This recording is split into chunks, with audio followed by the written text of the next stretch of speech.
Luto tayo guys ng stir fry string beans with chicken liver. Good luck. Thank you for joining in.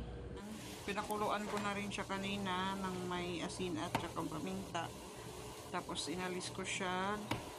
Minarinate ko siya ng oyster sauce, soy sauce, garlic powder, magic sarap.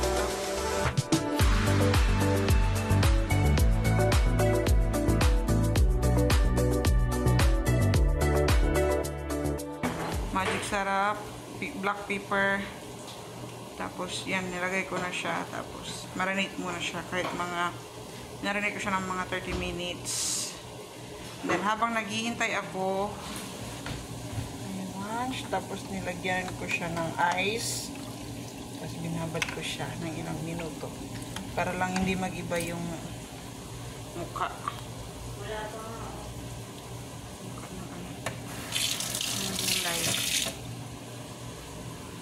Ayan, tubig. Habang naghihintay ako, nag-suit na ako ng star margarine, tapos sibuyas, white onions, tapos garlic.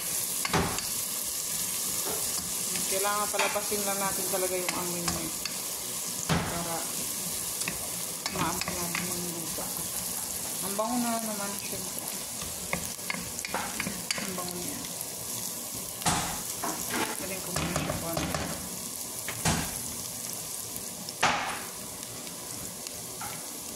Kunting apoy lang. Hindi masyado malakas.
Lagay na natin itong marinated atay ng manok.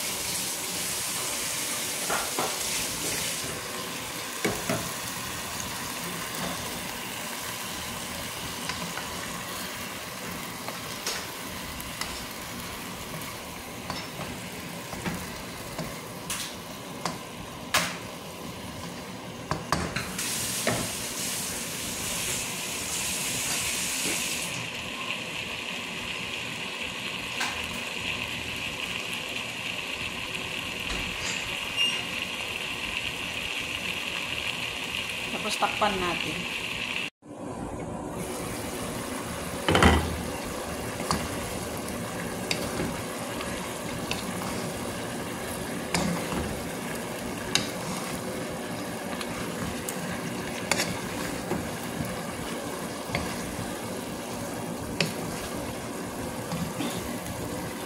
Nilagyan ko pala siya ng 3 sili.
Pasa mo?